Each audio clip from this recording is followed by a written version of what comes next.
नाज़रीन, घोटकी के जिले हेडक्वार्टर वाले शहर में माथेलो में पुलिस की सरपरस्ती में शराब मंशियात जो विक्रो जारी है, जंहिं सबब नौजवान नस्ल तबाह थी रहियो आहे। वधीक तफ़सीलन लाइ पेश आहे कासिम कलवर जी ही रिपोर्ट। जिले हेडक्वार्टर जो शहर है जिते सरेआम शराब जूं ट्रकूं लही रहियूं आहिनि ऐं नौजवान नस्ल तबाह थी रहियो आहे। अचो त शहरनि को वीचार वठूं। ज़हरीलो शराब ज़रदारी लीक जी शराब विकिरो थिए थो। ये हिकु ॿेड़ी ट्रक ते लहे थो। ये ज़हरीलो शराब हिकिड़े महीने में घणनि जा ई गुर्दा फैल थिया आहिनि, जहिड़ा ख़तम थी विया आहिनि। ये ज़हरीलो शराब बंदि नथो थिए। ये पूरा मुन इhtजाज जारी रखंदा पिया त पूरो घोटकी जेको आहे उहो मंशियात ऐं समाजी बुराइनि जी वर चढ़ियल आहे। ख़ासि करे असांजो जेको मीरपुर तालुको आहे जिते गुतो जेको आहे सरेआम हले थो पियो। ऐं अफ़सोस जी ॻाल्हि इहा आहे जेको शराब आहे असांजे नस्लनि जो नुक़सानु करे थो पियो।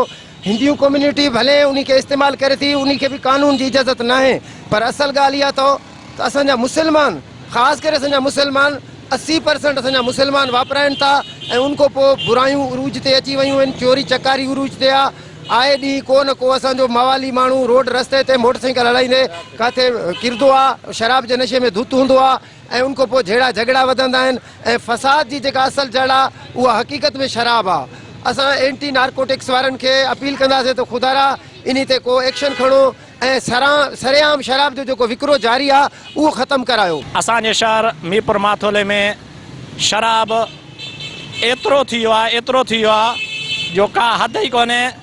हिंदुनि खां वधीक असांजा मुस्लमान ख़रीद करनि था पिया।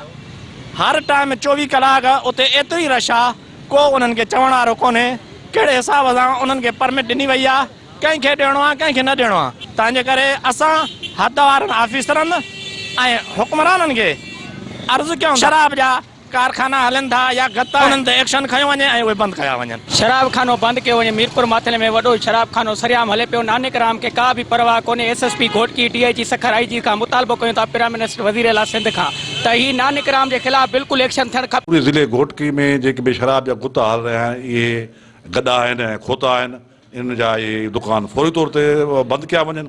ॿी सूरत में असां सख़्तु एहतियात कंदासीं। अल ख़मर वल मैसर जे लाइ जेको आहे हुकुम आयो आहे।